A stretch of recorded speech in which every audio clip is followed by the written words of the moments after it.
Hello दोस्तों, आप सभी का स्वागत है समसामयिक घटना चक्र के इस ऑनलाइन प्लेटफॉर्म पर। मैं मोहित आप सभी के बीच उपस्थित हूं। आज अपने इस वीडियो में लोग बात करेंगे एक बार फिर न्यूज़पेपर का निचोड़। और न्यूज़पेपर का जो निचोड़ है ये है 14 और 15 तारीख का करंट अफेयर। यहां पर हम लोग 14 और 15 तारीख के करंट अफेयर पर बात करेंगे। भले ही आज 18 तारीख है, लेकिन पिछले जो करंट अफेयर बचे हुए थे, आपके छूटे हुए थे होली के अवकाश की वजह से, तो इसी वजह से उन सबको भी कवर किया जाएगा। कवर करने का उद्देश्य सिर्फ इतना है कि सारे खबर जो परीक्षा के दृष्टिकोण से इंपॉर्टेंट है वो आपके कवर रहे, और हमको महीने के एंड में आपको पीडीएफ भी देना होता है। इसी वजह से सारे खबर हमको कवर करना बहुत जरूरी होता है। ठीक है, तो इसी चीज को ध्यान में रखते हुए देखा जाए तो 14 और 15 तारीख की करंट अफेयर जो है उसको एक ही वीडियो में कवर करने की कोशिश की गई है। यहाँ पर Dainik Jagran, the Hindu, Indian Express, DD News, PIB, ANI के महत्वपूर्ण इनपुट लिए गए हैं जो आपके प्रीलिम्स के फैक्ट के दृष्टिकोण से भी इंपॉर्टेंट है, और साथ साथ जो मेंस का डाटा है वहां से आप अपने मुख्य परीक्षा में भी कुछ चीजों को यूज कर सकते हैं, कुछ पॉइंट्स यूज कर सकते हैं, कुछ फैक्ट्स को यूज कर सकते हैं। तो इस कारण से ये वीडियो आपके परीक्षा के लिए बहुत ही महत्वपूर्ण होता है।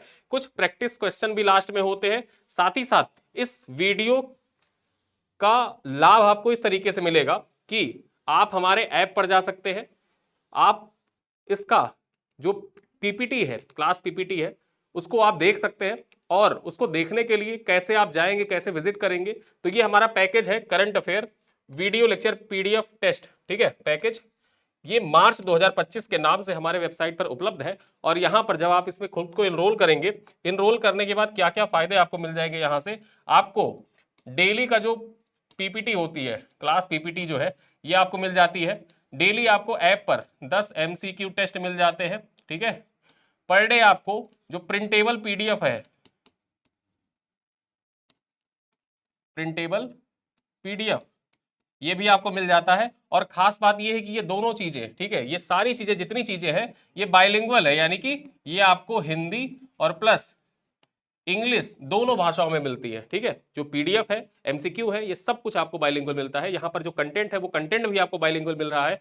भले ही मैं बोल हिंदी में रहा हूं, लेकिन सारा कंटेंट हमारा इंग्लिश और हिंदी दोनों माध्यम में उपलब्ध है। ठीक है, तो ये मार्च का जो पैकेज है इसको आप ज्वाइन कैसे कर सकते हैं एक बार मैं आपको बता देता हूं। डेली बताता हूं, फिर से एक बार बता देता हूं कि बहुत लोगों के मैसेज कॉल आते रहते हैं। आप जाइएगा, या आप हमारे ऐप पर जाइए, या सीधे जाइएगा गूगल पर। ठीक है, और गूगल पर जब आप जाएंगे तो आप सर्च करिएगा समसामयिक घटना चक्र पब्लिकेशन, जिसको आप शॉर्ट में SSGCP भी कहते हैं। ठीक है, इसको आप सर्च करिएगा, होम पेज ओपन होगा। यहां से आप जाएंगे वीडियो लेक्चर के सेक्शन में, वीडियो लेक्चर का सेक्शन ओपन करिएगा, और जैसे ही सेक्शन में आप जाएंगे यहां पर सीधे मार्च 2025 का दिख जाएगा, फरवरी 2025 का दिख जाएगा। इन सब की वैलिडिटी 1 साल है, 1 साल तक वैधता है। 1 साल तक आप कितनी भी बार पीपीटी खोल के देख सकते हैं, कितनी भी बार जाके टेस्ट दे सकते हैं। ठीक है, ये सारी चीजें आप कर सकते हैं। यहां पर आप देख सकते हैं सारी चीजें, वीडियो, पीडीएफ, टेस्ट, सब कुछ लगा हुआ है, लगातार लगे हुए हैं।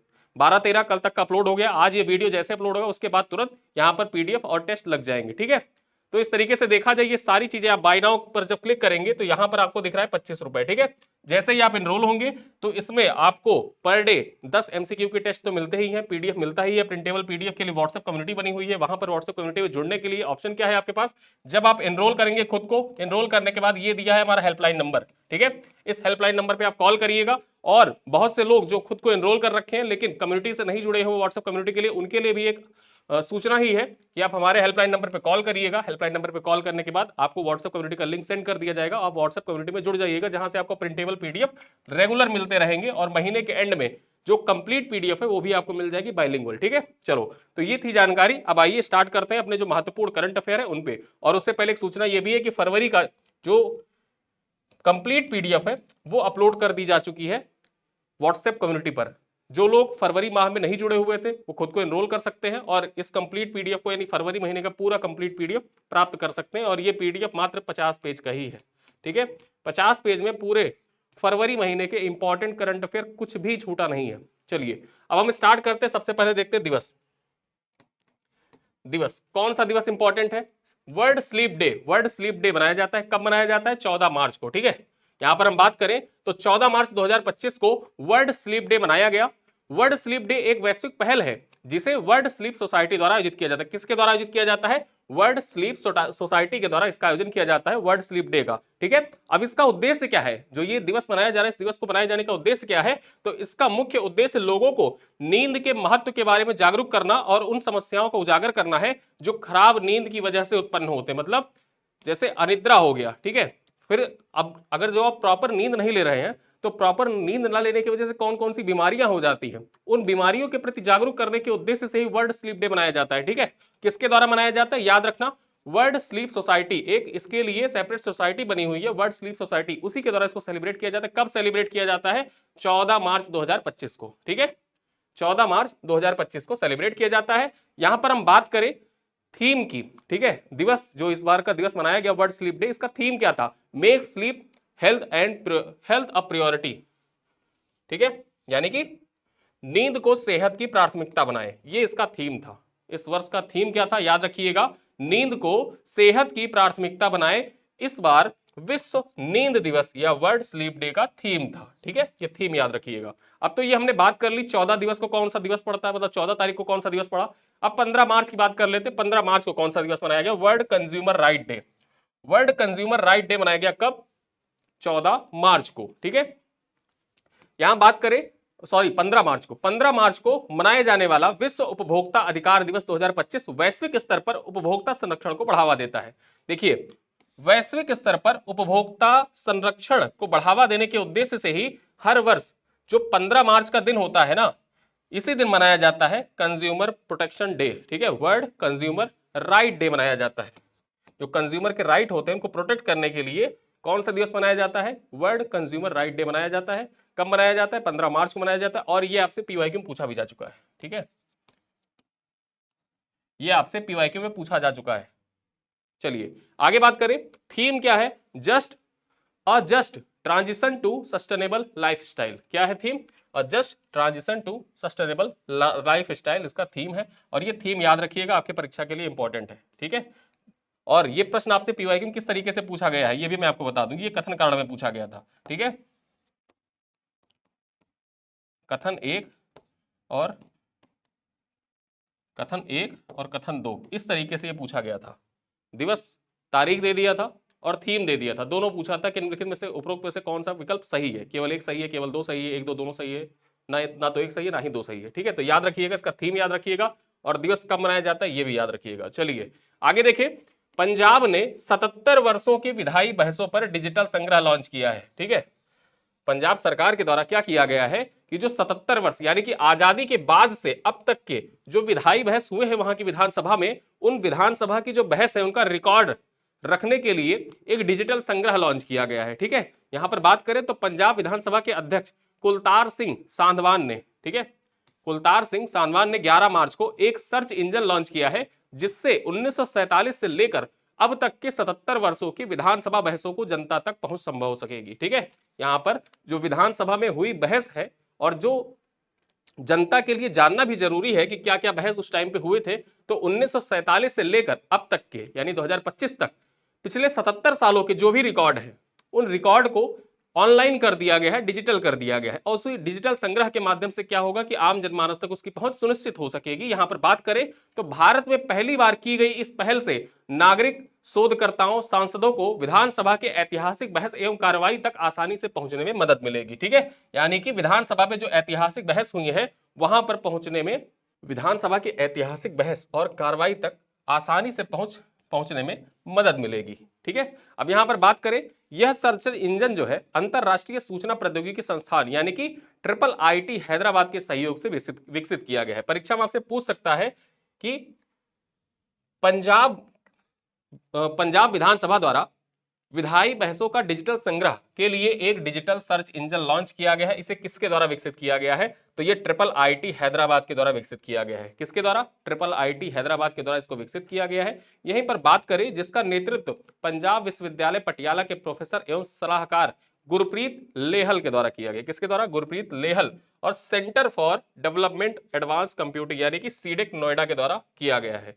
यहां पर यह आपके लिए जानना जरूरी है कि इसका जो सर्च इंजन है, सर्च इंजन का विकास किसके द्वारा किया गया है, IIIT हैदराबाद के द्वारा किया गया है। और इसमें सहयोग किसके द्वारा, सीडेक नोएडा ने सहयोग किया है। और इसको लीड किसने किया, तो गुरप्रीत लेहल ने इसको लीड किया था। और गुरप्रीत लेहल जो है ये पंजाब विश्वविद्यालय पटियाला के प्रोफेसर और सलाहकार भी है। ठीक है, तो ये पॉइंट याद रखिएगा। और यहीं पर एक पॉइंट और जाने रहिए कि यह उपयोगकर्ताओं का विषय भाषा और तिथि सीमा के आधार पर वाद विवाद खोजने की सुविधा भी देता है। मतलब अगर आप किसी स्पेसिफिक डेट पे देखना चाहते हैं कि उस दिन कौन सा विवाद हुआ था, अगर जो विधानसभा सत्र में थी और विधानसभा सत्र में होने के बाद उस डेट, स्पेसिफिक डेट के बारे में जानना चाहते हैं, तो ये सर्च इंजन आपको ये सुविधा भी प्रदान करता है कि जैसे आपको जानना है 1 मार्च 1971 को विधानसभा में, पंजाब विधानसभा के अंदर कौन सी बहस हुई थी, आप डायरेक्टली जाके वहां पे देख सकते हैं। ये सर्च इंजन ऐसी सुविधा भी आपको प्रदान करता है। ठीक है, तो ये महत्वपूर्ण खबर थी, आपके लिए जानना भी जरूरी था। देखा जाए जो चुनावी प्रक्रिया है और जो विधानसभा है, संसद है, उन सब में जो डिजिटलीकरण है उनको बढ़ावा दिया जा रहा है, उसी दृष्टिकोण से आपके परीक्षा के दृष्टिकोण से, जीएस पेपर 2 के दृष्टिकोण से भी महत्वपूर्ण हो जाता है। चलिए आगे बात करें। पार्वती जांगिड़ बनी हार्वर्ड 100 सूची की सबसे युवा महिला। ये है पार्वती जांगिड़। ठीक है, बाड़मेर की रहने वाली हैं, राजस्थान से इनका संबंध है और ये हार्वर्ड 100 सूची में सबसे युवा महिला बनी है।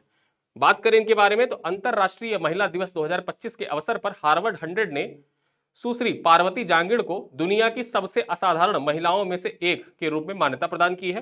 ठीक है, दुनिया की सबसे असाधारण महिलाओं में से एक के रूप में मान्यता इनको प्रदान की गई है। इन्हें किन किन खिताबों से नवाजा गया है, तो इन्हें देखा जाए तो सैनिकों की बहन, बीएसएफ की बहन, हिमवीर की बहन, असम राइफल की बहन और तटरक्षक बल की बहन कहा जाता है। ठीक है, ये इतनी उपाधियों से इनको नामित किया गया है, इतनी ख्यातियां इनको खिताब मिले हुए हैं। आगे देखें, हार्वर्ड 100 बदलाव लाने वाले महिलाओं की वैश्विक रैंकिंग है।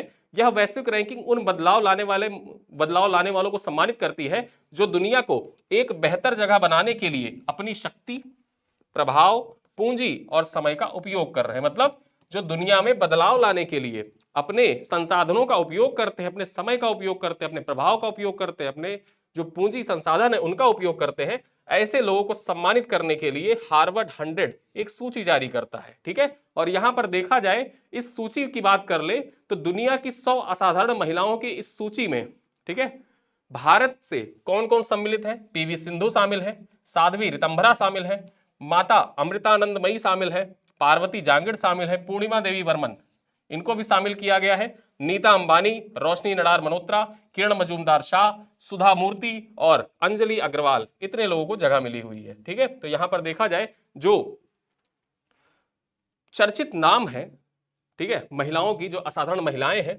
उन चर्चित नामों को यहां पर सम्मिलित किया गया है। जो दुनिया की सर्वश्रेष्ठ 100 असाधारण महिलाओं की सूची जारी की गई हार्वर्ड 100 के द्वारा, उनमें ये सबका नाम लिखा हुआ है और इनमें जो सबसे यंगेस्ट है वो नाम महत्वपूर्ण हो जाता है। सबसे यंगेस्ट कौन है? पार्वती जांगिड़। ठीक है, पार्वती जांगिड़, और इनका संबंध कहां से है?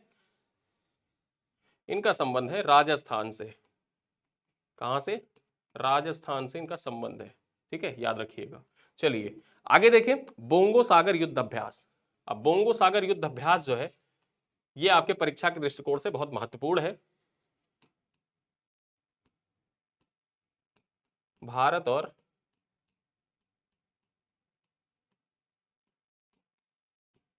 बांग्लादेश के बीच में होता है। जैसे बोंगो सागर, तो बंगाल की खाड़ी, बोंगो सागर आपको पता चल गया बंगाल की खाड़ी में हो रहा है।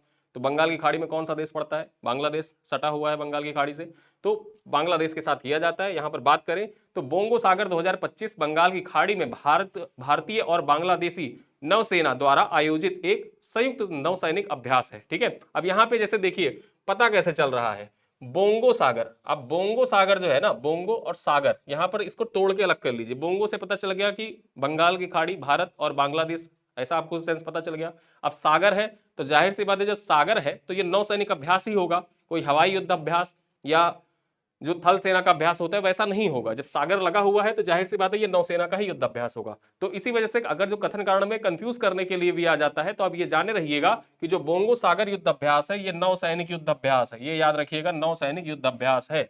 ठीक है, किसके किसके बीच? भारत और बांग्लादेश के बीच में एक युद्ध अभ्यास है। इसका उद्देश्य क्या है? तो इसका उद्देश्य समुद्री सुरक्षा सहयोग और अंतर संचालनीयता को बढ़ाना है। ठीक है, क्या इसका उद्देश्य है? अंतर संचालनीयता को बढ़ावा देना और समुद्री सुरक्षा सहयोग को बढ़ावा देना इसका मुख्य उद्देश्य है।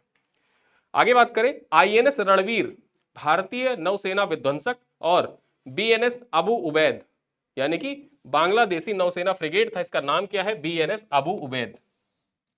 और भारत की ओर से आईएनएस रणवीर इसमें शामिल हुए। बोंगो सागर युद्ध अभ्यास जो हुआ उसमें कौन कौन से जहाज शामिल हुए थे ये याद रखिएगा, आपके परीक्षा के लिए महत्वपूर्ण हो जाता है। आईएनएस रणवीर शामिल हुए और बांग्लादेश की ओर से देखा जाए तो अबू उवैद शामिल हुआ था। ठीक है, यहां बात करें, इस अभ्यास का उद्देश्य संयुक्त परिचालन क्षमताओं में सुधार करना, समुद्री सुरक्षा चुनौतियों के लिए समन्वय बढ़ाना और दोनों नौसेनाओं के बीच में निर्बाध संचालन की सुविधा को बनाए रखना है। ठीक है, इस अभ्यास में कई गतिविधियां शामिल हैं, जैसे सतह पर फायरिंग अभ्यास, स्मारक युद्ध अभ्यास, चल रहे पुनः पूर्ति, विजिट बोर्ड सर्च जब्ती अभ्यास और संचार अभ्यास। इन सब अभ्यास इनमें शामिल किया गया, किसमें? बोंगो सागर युद्ध अभ्यास, बोंगो सागर अभ्यास में। और बोंगो सागर अभ्यास जो आपकी परीक्षा के लिए इंपॉर्टेंट हो जाता है, यूपीपीसीएस 2024।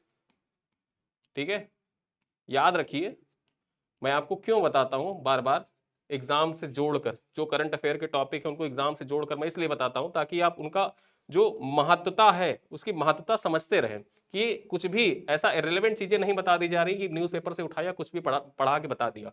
सारे पॉइंट्स ऐसे हैं जो आपके परीक्षा के लिए इंपॉर्टेंट है, पूछे गए हैं। यूपीपीसीएस 2024 में ही युद्ध अभ्यास से लगभग 4 क्वेश्चन आए थे। चलिए आगे देखें, टाटा पावर ने भारत की सबसे बड़ा ऊर्जा साक्षरता अभियान की शुरुआत की है। किसके द्वारा शुरू किया गया? भारत का सबसे बड़ा जो ऊर्जा साक्षरता अभियान है, इसकी शुरुआत किसके द्वारा की गई है?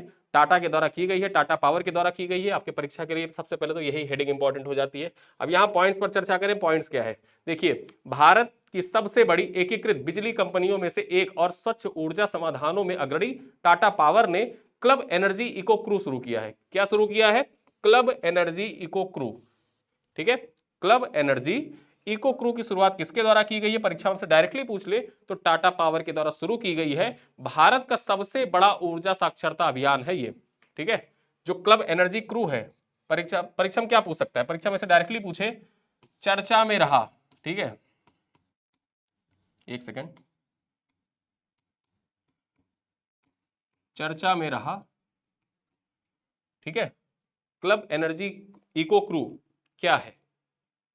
एक ऊर्जा साक्षरता अभियान। ऑप्शन में दे रखेगा, सीधे सीधे आप टिक कर दीजिएगा, ऊर्जा साक्षरता अभियान है। ठीक है, इसका उद्देश्य क्या है? इसका उद्देश्य स्कूली छात्रों में सौर ऊर्जा के उपयोग के बारे में जागरूकता पैदा करना और पर्यावरण के प्रति जागरूक प्रथाओं को बढ़ावा देना। इसका मूल उद्देश्य यही है कि जो स्कूल के छात्र हैं उनमें देखा जाए तो जो इन्वायरमेंट के प्रति जो रिस्पॉन्सिबिलिटी है उसको बढ़ावा देना। ठीक है, और देखा जाए तो जो स्वच्छ ऊर्जा है, स्वच्छ ऊर्जा के उपयोग के प्रति उनको जागरूक करना ही इस साक्षरता अभियान का मुख्य उद्देश्य है। और ये मूल रूप से एक ऊर्जा साक्षरता अभियान है। ठीक है, ऊर्जा साक्षरता अभियान है और इसका नाम क्या है? Club energy eco crew.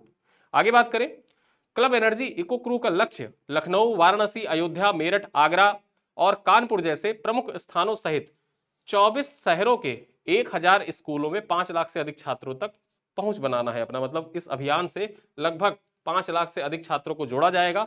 यहां बात करें, कार्यक्रम का उद्देश्य छात्रों में सौर ऊर्जा के लाभों जैसे छत पर सौर ऊर्जा के संधारणीय प्रथाओं को अपनाने के बारे में शिक्षित करके पर्यावरण के प्रति जिम्मेदारी भावना पैदा करना है। यानी कि जो सौर ऊर्जा है उसको बढ़ावा देने के उद्देश्य से ये सारी चीजें की जा रही है। आगे देखें, स्पेडेक्स मिशन। अब स्पेडेक्स मिशन के बारे में एक dedicated video 2 minute current news के अंतर्गत मैंने आप पहले ही बनाया था। और वो वीडियो कब बनाया था? आई थिंक दिसंबर लास्ट में मैंने बनाया था। दिसंबर लास्ट था या फिर 1 या 2 जनवरी को, 2 जनवरी को बनाया था मैंने। ठीक है, 2 जनवरी को बनाया था जब डॉकिंग प्रक्रिया स्टार्ट हुई थी। देखिए, जैसे अंतरिक्ष में देखा जाए, अगर जो मैन मेड ऑब्जेक्ट देखा जाए अंतरिक्ष में, तो जो इंटरनेशनल स्पेस स्टेशन है वो सबसे कॉस्टली और सबसे महंगा मैन मेड ऑब्जेक्ट है अंतरिक्ष में वर्तमान में देखा जाए। और अंतरिक्ष स्टेशन कोई छोटी सी वस्तु तो है नहीं, वो एक बहुत बड़ी वस्तु है, बहुत विशाल है। उसमें लोग जाते हैं, शोध करते हैं, रिसर्च करते हैं, रहते हैं। अभी सुनीता विलियम्स गई हुई थी, फंसी हुई थी वहीं पर, अंतरिक्ष स्टेशन में ही फंसी हुई थी।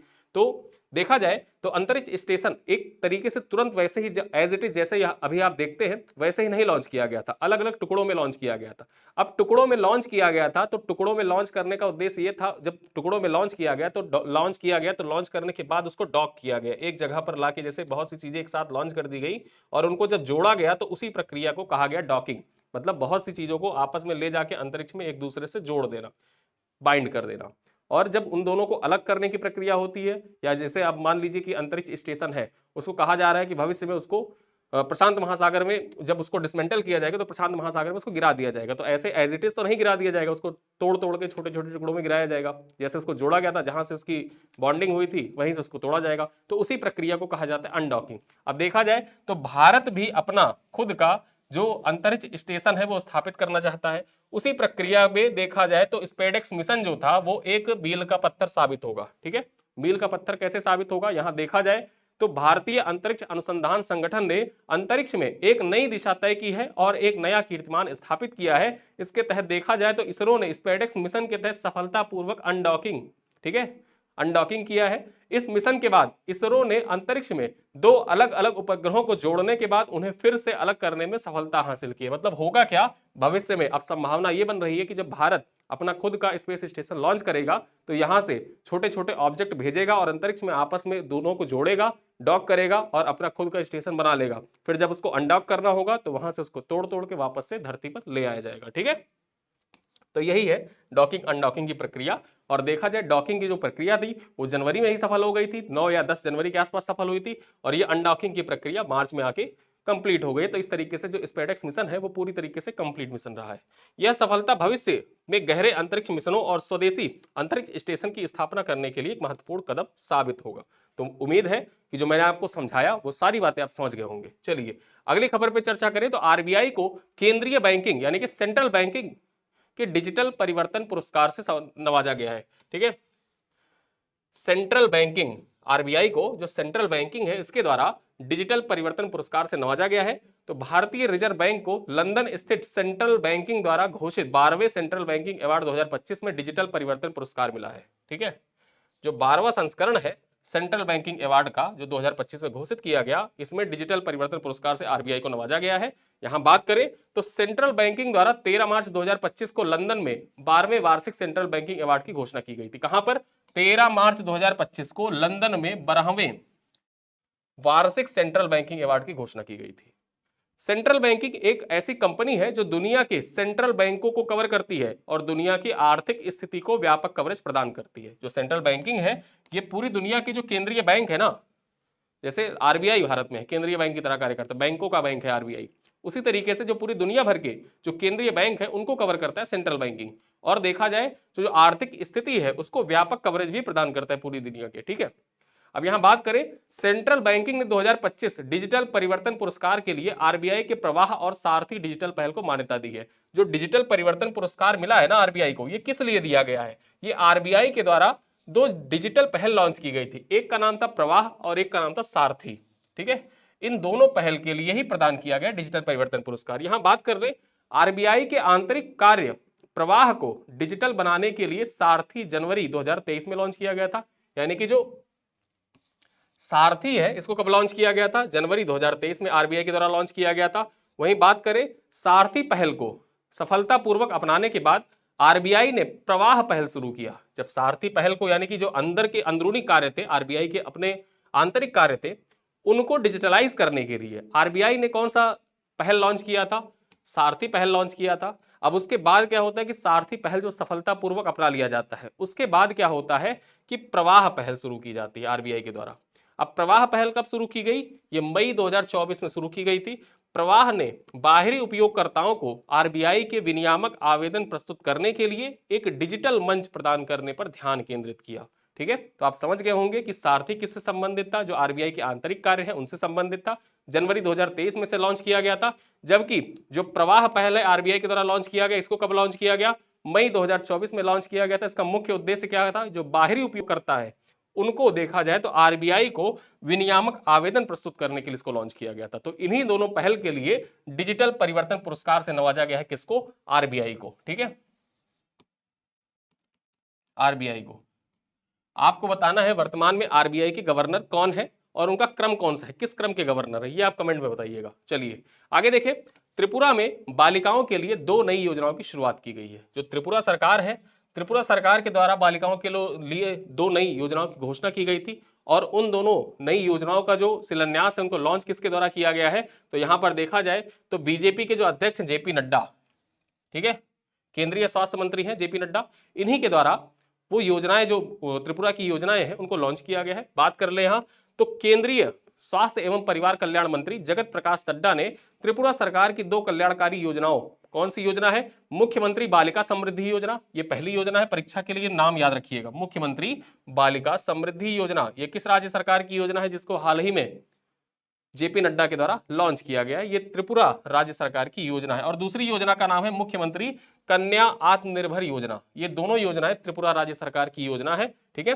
और इसको किसके द्वारा लॉन्च किया गया? जेपी नड्डा के द्वारा लॉन्च किया गया है। दोनों योजनाओं के बारे में जो मूल तत्व है जो आपको जानना चाहिए वो आइए चर्चा करते हैं। पहली योजना है मुख्यमंत्री बालिका समृद्धि योजना। इसके बारे में चर्चा करें तो यह योजना राज्य में गरीबी रेखा से नीचे जीवन यापन करने वाली बालिकाओं के लिए है, ठीक है। गरीबी रेखा से नीचे जीवन यापन करने वाली बालिकाओं के लिए योजना है। राज्य सरकार बालिकाओं के नाम पर 50,000 रुपए का बॉन्ड जमा करे। इस योजना के अंतर्गत देखा जाए जो त्रिपुरा राज्य सरकार है वो क्या करेगी? बालिकाओं के नाम पर 50,000 रुपए का बॉन्ड जमा करेगी। और देखा जाए तो लड़कियों के 18 वर्ष की आयु प्राप्त करने के बाद बॉन्ड की राशि लड़की को दिया जाएगा। मतलब 18 साल की जब लड़की हो जाएगी, जन्म के समय देखा जाए तो जो बीपीएल परिवार है, बीपीएल परिवार में देखा जाएगा जो कोई जन्म लेती है लड़की तो उसके जन्म के समय 50,000 रुपए सरकार के द्वारा बॉन्ड के रूप में जमा किया जाएगा। 18 साल की जब उसकी उम्र होगी तो 18 साल की उम्र के बाद ये राशि लड़की को प्रदान कर दी जाएगी। राज्य सरकार के अनुसार बालिका की 18 वर्ष की आयु प्राप्त करने पर बॉन्ड का जो मूल्य हो जाएगा वो लगभग 10 लाख रुपए होने की उम्मीद है। मतलब जो 50,000 जमा करेगा राज्य सरकार, वो बताया जा रहा है कि 10 लाख रुपए तक हो जाएगा जब तक लड़की 18 साल की होगी, जन्म से लेकर 18 साल के बीच में, ठीक है। चलिए, ये पहली योजना थी। दूसरी योजना है मुख्यमंत्री कन्या आत्मनिर्भर योजना। यह उच्चतर माध्यमिक विद्यालयों में पढ़ने वाली मेधावी छात्रों के लिए है, ठीक है। जो छात्राएं हैं उच्चतर माध्यमिक हायर सेकेंडरी में जो पढ़ती हैं, हायर सेकेंडरी स्कूल में जो पढ़ती हैं बालिकाएं, उन बालिकाओं के लिए है। त्रिपुरा शिक्षा बोर्ड, सीबीएसई और भारतीय विद्यालय प्रमाण पत्र यानी कि आईएससी, ठीक है, आईएससी, सीबीएसई और त्रिपुरा शिक्षा बोर्ड, इन तीनों से संबंध जो है, ठीक, उनसे संबद्ध विद्यालय इस योजना के पात्र हैं, ठीक है। आगे देखा जाए, परीक्षा में उच्च अंक प्राप्त करने वाली 140 मेधावी छात्राओं को राज्य सरकार द्वारा निःशुल्क स्कूटी प्रदान की जाएगी। जो ये योजना है मुख्यमंत्री आत्मनिर्भर, ठीक, मुख्यमंत्री कन्या आत्मनिर्भर योजना, इस योजना का मूल उद्देश्य ही यही है, ठीक है। इसका की फैक्टर ही यही है कि परीक्षा में उच्च अंक प्राप्त करने वाली 140 मेधावी छात्रों, सभी छात्रों परीक्षा में आपसे कर सकता है, सभी छात्राओं को कंफ्यूज करने के लिए लिख देगा सभी छात्राओं को मुख्यमंत्री कन्या आत्मनिर्भर योजना का लाभ दिया जाएगा, ऐसा नहीं है। सीबीएसई, ठीक है, आईसीएसई और जो त्रिपुरा शिक्षा बोर्ड है वहां से, उसमें जो एनरोल कॉलेज है उन कॉलेजों से संबद्ध 140 छात्राओं को जिन्होंने उच्च अंक प्राप्त किया है उनको ही स्कूटी प्रदान की जाएगी। और ये किस योजना के तहत? मुख्यमंत्री कन्या आत्मनिर्भर योजना के तहत प्रदान किया जाएगा, ठीक है। चलो आगे देखें, झारखंड ने जीता 15वीं हॉकी इंडिया सीनियर महिला राष्ट्रीय चैंपियनशिप। किसने जीत लिया है? परीक्षा में डायरेक्टली, ये हेडिंग ही है आपके परीक्षा के दृष्टिकोण से इंपॉर्टेंट, ठीक है। स्पोर्ट्स रिलेटेड करंट अफेयर के दृष्टिकोण से हेडिंग ही सबसे महत्वपूर्ण हो जाता है। परीक्षा में डायरेक्टली पूछ सकता है कि 15वीं हॉकी इंडिया सीनियर महिला राष्ट्रीय चैंपियनशिप किसने जीता है? झारखंड ने जीता है, ठीक है। आगे बात कर ले, पॉइंट्स पर चर्चा करते हैं। तो हॉकी झारखंड ने फाइनल में गत चैंपियन हॉकी हरियाणा को हराकर 15वीं हॉकी इंडिया सीनियर महिला राष्ट्रीय चैंपियनशिप जीत ली है, ठीक है। यानी कि देखा जाए तो किसने जीता है? झारखंड ने जीता है, ठीक है। हराया किसे है? हरियाणा को हराया है। और जो 14वां हॉकी चैंपियनशिप हुआ था, 14वां हॉकी महिला चैंपियनशिप हुआ था, ये किसने जीता था? ये हरियाणा ने जीता था। 15वां किसने जीता है? झारखंड ने जीता है। बात करें यहां तो फाइनल मैच 12 मार्च 2025 को हरियाणा के पंचकुला में स्थित ताऊ देवी लाल कॉम्प्लेक्स में खेला गया था। कहां पर खेला गया था? हरियाणा के पंचकुला के ताऊ देवी लाल कॉम्प्लेक्स में खेला गया था, ठीक है, फाइनल मुकाबला। और यहीं पर झारखंड ने हरियाणा को हरा के ये खिताब जीत लिया, अपने नाम कर लिया। हॉकी मिजोरम ने हॉकी महाराष्ट्र को हराकर तीसरा स्थान हासिल किया, जबकि हॉकी महाराष्ट्र चौथे स्थान पर रहा। यानी कि आपको पहला, दूसरा, तीसरा और चौथा सबका क्रम पता चल गया कि जो 15वीं सीनियर महिला चैंपियनशिप हुई उसमें पहला स्थान था झारखंड का, दूसरा स्थान हरियाणा का, तीसरा स्थान था हॉकी मिजोरम का और चौथे स्थान था महाराष्ट्र का, ठीक है। क्रम पता चल गया। अगर जो क्रोनोलॉजिकल ऑर्डर में सेट करने के लिए भी क्रम आ जाए, क्रम के अनुसार सेट करने के लिए आ जाए तो क्रम भी आप जाने रहिए कि पहले पे झारखंड, दूसरे पे हरियाणा, तीसरे पे मिजोरम, चौथे पे महाराष्ट्र। चलिए आगे बात करें, हॉकी इंडिया की 15वीं हॉकी इंडिया सीनियर महिला चैंपियनशिप 2025 का आयोजन हरियाणा के पंचकुला के ताऊ देवी कॉम्प्लेक्स में 1 से 12 मार्च 2024 तक किया गया था। ठीक है, यानी कि ये जो आयोजन हुआ था ये हरियाणा में हुआ था और 1 से 12 मार्च के बीच में इसका आयोजन हुआ। 12 मार्च को फाइनल मुकाबला खेला गया जिसमें झारखंड जीत गई। चलिए आगे बात करें हॉकी इंडिया पुरस्कार 2024 के बारे में। बहुत ही महत्वपूर्ण है, जैसे आईसीसी के अवार्ड्स होते हैं, बीसीसीआई के अवार्ड्स होते हैं, वैसे ही हॉकी इंडिया के अवार्ड होते हैं और ये आपके स्पोर्ट्स रिलेटेड करंट अफेयर जो है उस दृष्टिकोण से बहुत महत्वपूर्ण है। ठीक है, स्पोर्ट्स रिलेटेड जो करंट अफेयर होते हैं उस दृष्टिकोण से इंपॉर्टेंट है। बात करें यहाँ तो भारतीय पुरुष हॉकी टीम के कप्तान हरमनप्रीत सिंह और अनुभवी भारतीय महिला हॉकी टीम की गोलकीपर सविता पूनिया, ये है सविता पूनिया। ठीक है, देखा जाए तो भारतीय महिला टीम जो है उनकी ये गोलकीपर है। 7वें हॉकी इंडिया के क्रमशः सर्वश्रेष्ठ पुरुष और महिला खिलाड़ी का अवार्ड जीता है।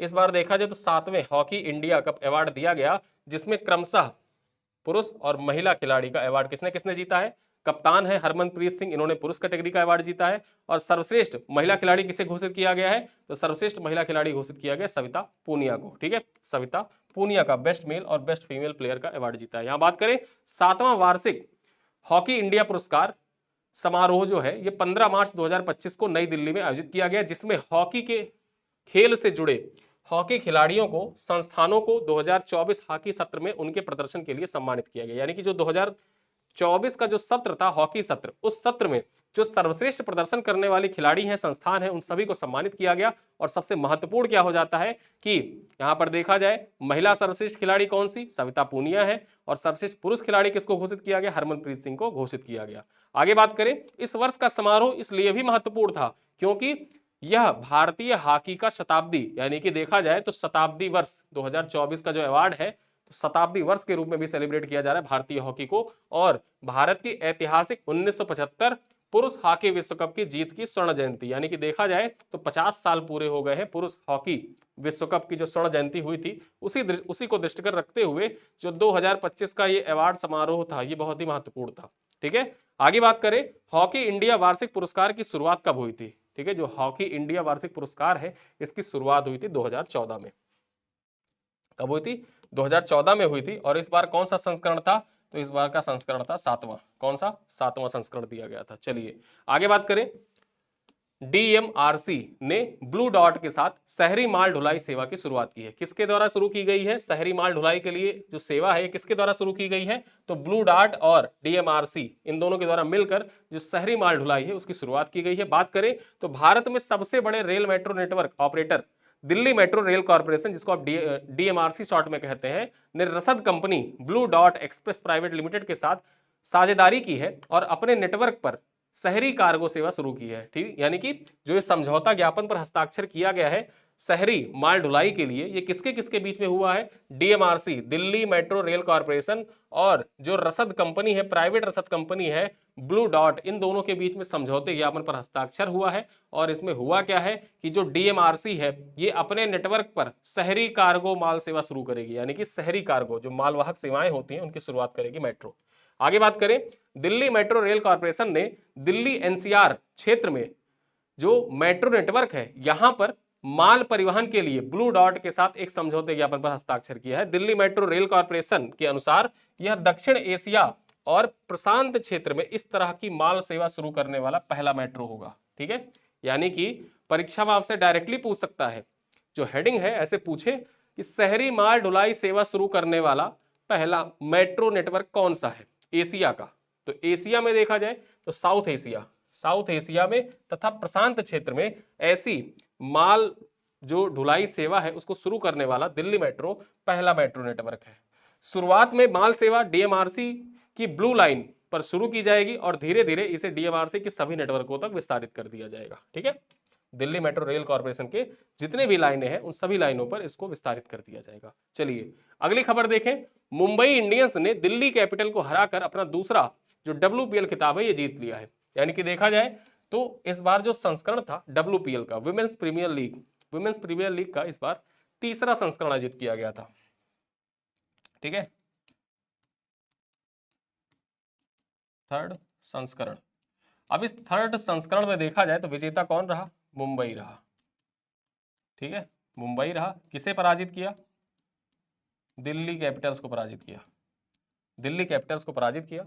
और देखा जाए तो दूसरा संस्करण का विजेता कौन रहा था, तो दूसरे संस्करण की विजेता रही थी बेंगलुरु, रॉयल चैलेंजर बेंगलुरु। पुरुषों की टीम भले ना जीत पाई हो, लेकिन महिलाओं की टीम ने जीत लिया है WPL, ठीक है। दूसरा खिताब उसी ने जीता था। बात करें यहाँ पॉइंट्स पर चर्चा करें तो मुंबई इंडियंस ने तीसरे महिला प्रीमियर लीग के फाइनल में दिल्ली कैपिटल्स को 8 रन से हराकर अपना दूसरा WPL खिताब जीत लिया है। 8 रनों से फाइनल में हराया था दिल्ली कैपिटल्स को। बात करें तीसरे WPL 2025 का फाइनल 15 मार्च 2025 को मुंबई के ब्रेबोर्न स्टेडियम में खेला गया था। कहां पर, ब्रेबोर्न स्टेडियम में खेला गया था मुंबई में 15 मार्च 2025 को। डेट जरूर याद रखिएगा, यूपीपीसीएस डेट पर फोकस कर रहा है और बीपीएससी भी अपडेट पर फोकस करने लगा है, ठीक है। चलिए आगे देखें, WPL 2023 का उद्घाटन संस्करण भी मुंबई इंडियंस ने ही जीता था। यानी कि जब WPL की शुरुआत हुई थी, वुमेन्स प्रीमियर लीग की शुरुआत हुई थी, पहला संस्करण, यानी कि पहला संस्करण जो था, पहला संस्करण किसने जीता था, ये भी मुंबई ने जीता था, ठीक है। और दूसरा संस्करण जो था ये किसने जीता, तो ये बेंगलुरु ने जीता था,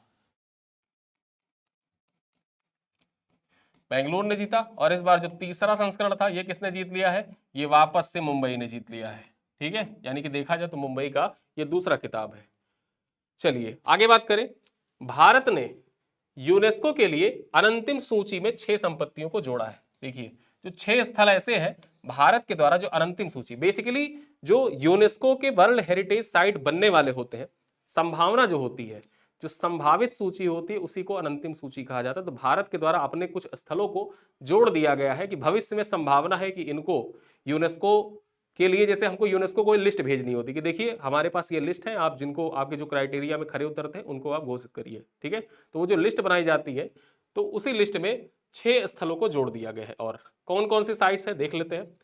अनंतिम सूची में जोड़ी गई 6 संपत्तियों में छत्तीसगढ़ की कांगेर घाटी राष्ट्रीय उद्यान, तेलंगाना में मुदमल मेगालिथिक मेनिहर, और उसके बाद देखें तो मौर्यकालीन मार्गे, जैसे कई राज्यों में जो फैले हुए मौर्यकालीन मार्ग है, इनके साथ साथ अशोकन एडिक्ट साइट्स का क्रमिक नामांकन, यानी कि जो वहां के जो अशोक के एडिक्ट साइट का क्रमिक नामांकन है। और साथ साथ में उत्तर भारत में गुप्तकालीन मंदिरों का क्रमिक नामांकन, और मध्य प्रदेश तथा उत्तर प्रदेश में बुंदेलों के जो महल एवं किले हैं, इन 6 साइटों को यूनेस्को के अनंतिम सूची में ऐड कर दिया गया है भारत के द्वारा। और भविष्य में संभावना है कि यूनेस्को के पास इनकी लिस्ट भेजी जाए कि इसमें से यूनेस्को जिसको चाहे उसको घोषित कर सकता है जो विश्व धरोहर स्थल है उसके रूप में। आगे देखें, इन अतिरिक्त स्थानों के साथ भारत में अब संभावित सूची कितनी हो गई है, भारत में जो अनंतिम सूची यानी कि जो संभावित सूची है उसकी संख्या बढ़ के हो गई है 62। ये 62 याद रखिएगा।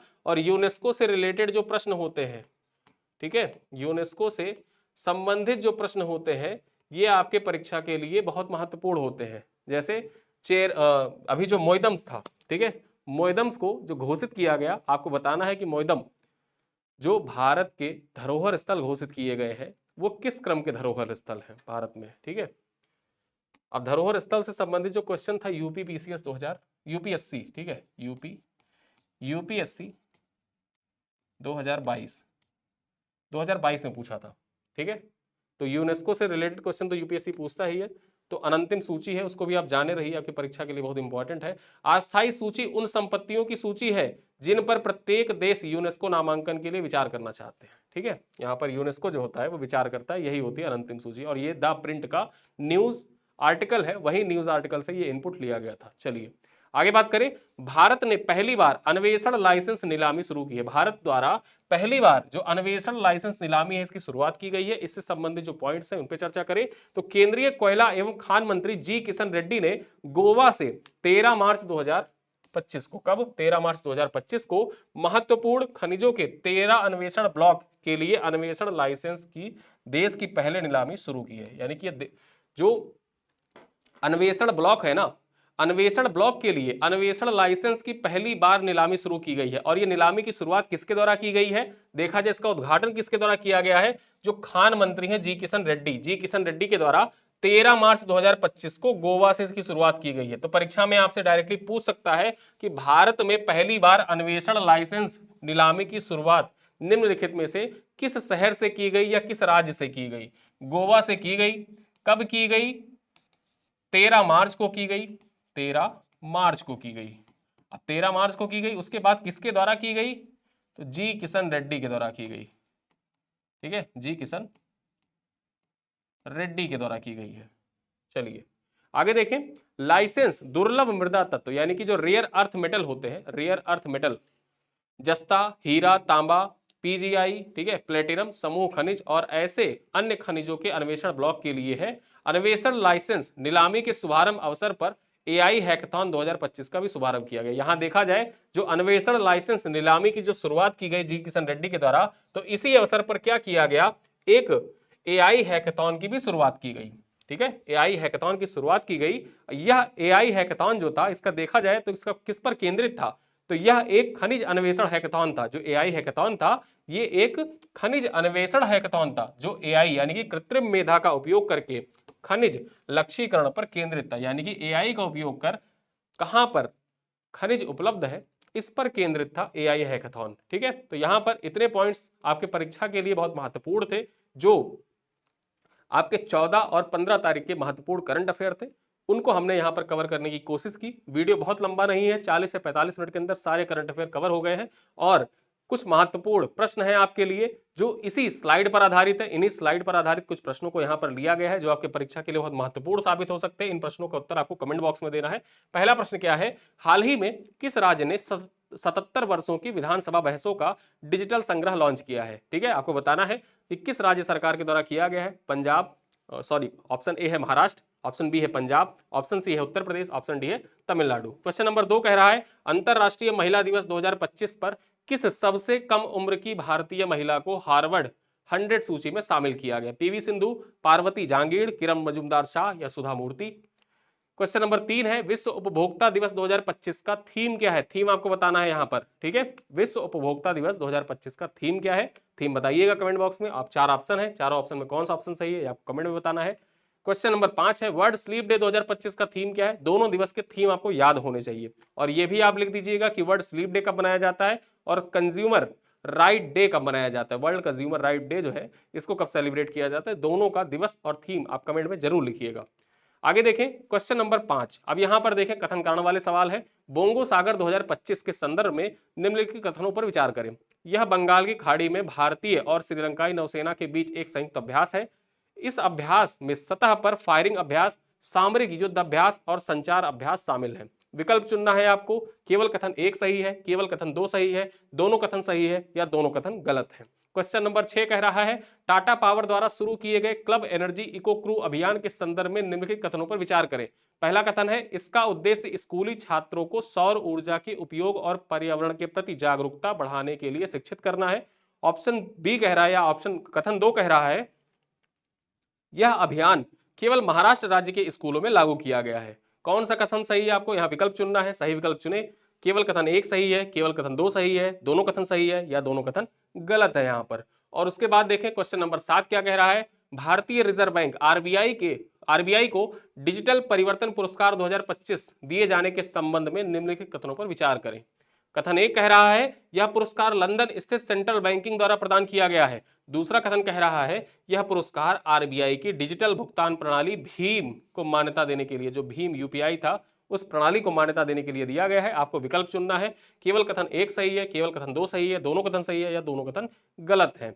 और क्वेश्चन नंबर 8वां क्या कह रहा है, त्रिपुरा सरकार के मुख्यमंत्री बालिका समृद्धि योजना और मुख्यमंत्री कन्या आत्मनिर्भर योजना के संदर्भ में निम्नलिखित कथनों पर विचार करें। मुख्यमंत्री बालिका समृद्धि योजना के तहत राज्य सरकार बीपीएल परिवारों की बालिकाओं के नाम 50,000 रुपए का बॉन्ड जमा करेगी, ये पहला कथन है। दूसरा कथन है, मुख्यमंत्री कन्या आत्मनिर्भर योजना के तहत राज्य सरकार सभी छात्राओं को मुफ्त स्कूटी प्रदान करेगी, सभी छात्राओं को मुफ्त स्कूटी प्रदान करेगी। सही विकल्प चुनना है। केवल कथन 1 सही है, केवल कथन 2 सही है, दोनों कथन सही है या दोनों कथन गलत है, ठीक है। तो यहां पर कुछ प्रश्न थे, 8 प्रश्न है आपके लिए। एक क्लास जब होती थी हम उसमें 5 प्रश्न पूछते थे, यहाँ पर 2 दिन का करंट अफेयर मर्ज किया गया तो इसी वजह से प्रश्नों की संख्या 8 कर दी गई है। इन 8 प्रश्नों के उत्तर आपको कमेंट बॉक्स में देने हैं। वीडियो कैसा लगा बताइएगा, कोई फीडबैक होगा तो कमेंट बॉक्स में जरूर लिखिएगा। और इसी के साथ सूचना ये है कि ये वीडियो अपलोड होगा, उसके जस्ट आधे से 1 घंटे के अंदर दूसरा वीडियो भी अपलोड हो जाएगा और उस वीडियो को भी आप ध्यान से सुनिएगा, दोनों वीडियो। और उसके बाद कल से हम लोग रेगुलर हो जाएंगे क्योंकि हमारा करंट अफेयर जितना भी रिमेनिंग था वो सब कुछ कवर हो चुका है और कल से रेगुलर सारे वीडियो हो जाएंगे। तो उसके बाद लगातार हम लोग डेली आपसे मुखातिब होते रहेंगे। मिलते हैं अगले वीडियो, तब तक के लिए धन्यवाद।